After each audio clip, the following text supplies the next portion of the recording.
Bonjour à tous et bienvenue sur RC Skiloo. Donc aujourd'hui, présentation du châssis G-Land de chez RC4 WD. Donc une petite présentation sommaire parce que bon, pour les pour les spécialistes on va dire, c'est quand même un châssis qui commence à dater. Donc voilà. Donc un châssis Scale. euh, avec donc 4 links. Donc il n'y a pas les suspensions à lamelles, même si on pourrait les rajouter, enlever les links. Donc voilà. Sinon, qu'est-ce qu'on pourrait dire sur ce châssis? Bon, ben, un châssis assez équilibré, hein, assez symétrique. Donc même si bon au niveau du poids, c'est vrai que pour l'instant sans l'électronique, c'est vraiment un poids qui se situe vers l'avant. Centre de gravité vers l'avant, donc voilà. Sinon, pour ce qui est des parties plastiques du châssis, nous avons tous les T-Rod, tous les Rowan qui sont en plastique, sauf les tiges qui sont en aluminium, hein, mais tous les T-Rod sont en plastique. Les shafts aussi sont en plastique. Nous avons aussi les ponts, donc tous les ponts sont en plastique, hein. Donc au final, c'est vrai que ces parties-là, hein, les ponts, les deux ponts, donc pont arrière, pont avant, et les links, donc les châssis, les shafts, pardon, sont en fait des pièces qui sont super fragiles au final, et il y a eu pas mal de casses à chaque fois quand je vois sur les forums ou quoi, un pont cassé, un shaft cassé, donc c'est des pièces assez fragiles, donc ça on verra dans le temps, hein, si je les change pas pour des pièces en alu. Pour l'instant, c'est pour ça sûrement d'ailleurs qu'ils ont prévu le coup et qu'ils ont fourni donc deux shafts de rechange et deux ponts en plastique de rechange. Avec les knuckles aussi, les knuckles qui sont en plastique. Donc c'est vrai que ça reste des pièces délicates, sachant les fortes pressions qu'il y a dessus, hein. Donc autant au niveau des shafts avec la puissance de rotation que au niveau des ponts et la puissance de friction, enfin de mouvement quoi, de torsion. Je vais y arriver, je vais trouver mes mots. Donc voilà, ça c'est vraiment des pièces sensibles du châssis, donc c'est un peu les points faibles. Sinon, les points forts, c'est vrai qu'après, on a un châssis quand même bien réalisé, qui est quand même pas mal customisable. Comme j'ai dit, on peut rajouter des suspensions à lamelles. On peut vraiment commencer à un peu bidouiller, changer, voir les ponts. Alors, j'ai pas trop vu de G-Land avec d'autres ponts. C'est vraiment les T-Rex 60 que j'ai vu principalement, mais pourquoi pas, hein. Après, c'est rien qu'à faire des essais, hein, j'ai envie de dire. Différentes suspensions, hein. Donc là, il y a suspension à ressort hein, avec de l'huile. Donc là, il y a moyen de changer des suspensions, de mettre un peu le style de suspension qui allait sur les CR01. Donc voilà, un châssis quand même pas mal. Donc ce que j'ai fait en premier là, c'est que j'ai regardé un peu toutes les vis, donc j'ai resserré un peu toutes les vis. Parce que c'est vrai que bon, il y a quand même quelques vis, surtout au niveau de la boîte de transfert, des vis qui n'étaient pas bien fixées, hein. Donc ça, bon, première chose à faire, c'est vraiment de regarder un peu toute sa visserie, de refixer tout ça. Parce que même au niveau des shafts, c'est vrai que c'était pas super bien vissé, il y avait des petits manques, je trouvais. Donc voilà, regardez ça. Et là, comme vous pouvez voir, je vais vous montrer aussi au niveau du shaft. Alors je ne sais plus lequel c'est, je crois que c'est celui-là. Non, c'est l'autre. Vous voyez, la petite tige qui tient donc la partie métallique à la partie en plastique, ben, elle bouge beaucoup. Elle bouge tellement que j'ai l'impression qu'on peut quasiment l'enlever.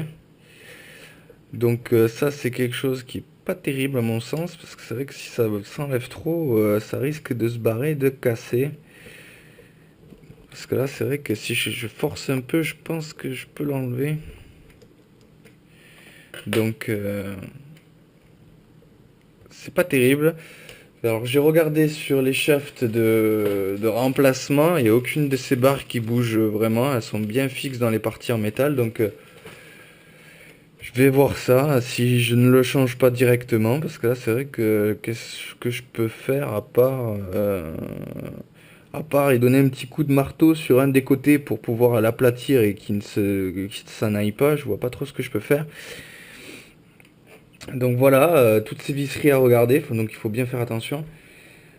Sinon, qu'est-ce qu'on peut... Oui, après sinon, c'est vrai que selon le moteur qu'on utilise,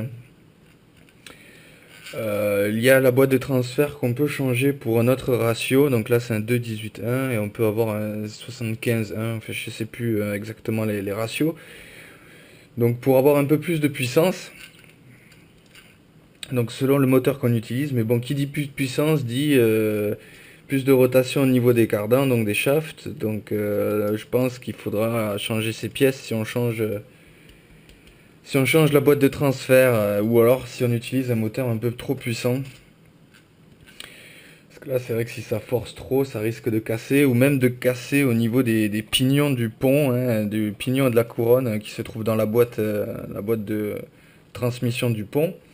Donc ça aussi, ça à faire attention, hein. Donc c'est un tout. Donc on verra.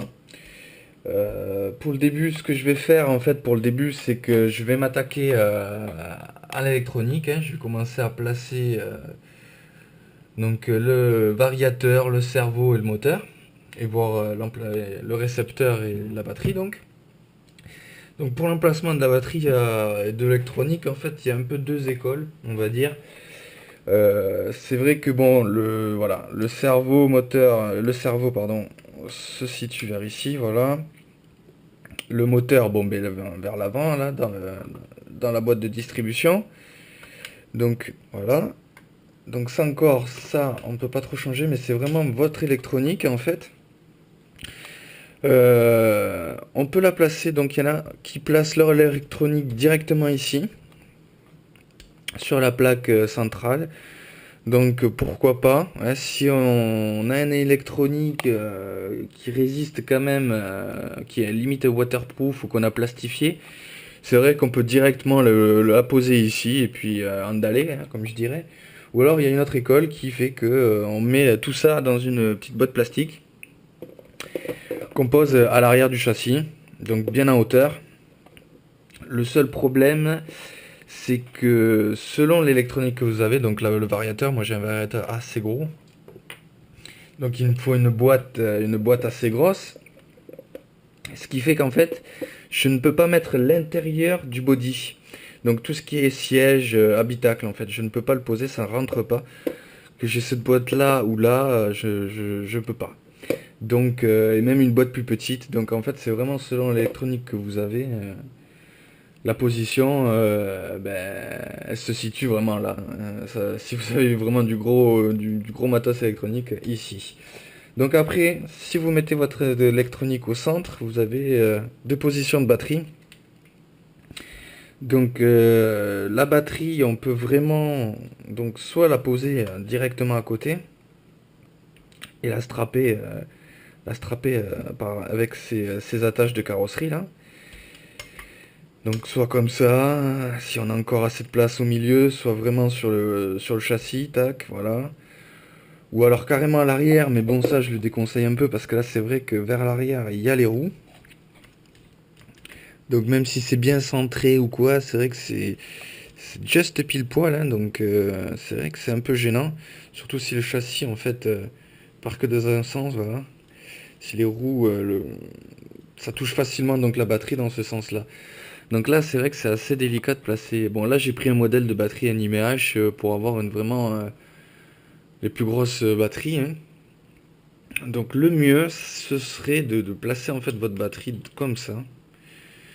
Donc en fait, voilà, ce qu'il va falloir faire, c'est trouver une petite plaque de support que je pourrais donc fixer par ici. Donc que je pourrais l'arrêter là, comme ça, je pourrais poser ma batterie comme ça. et ça serait quand même beaucoup plus facile. Donc on va d'abord poser notre moteur, notre servo moteur. On va essayer de faire ça.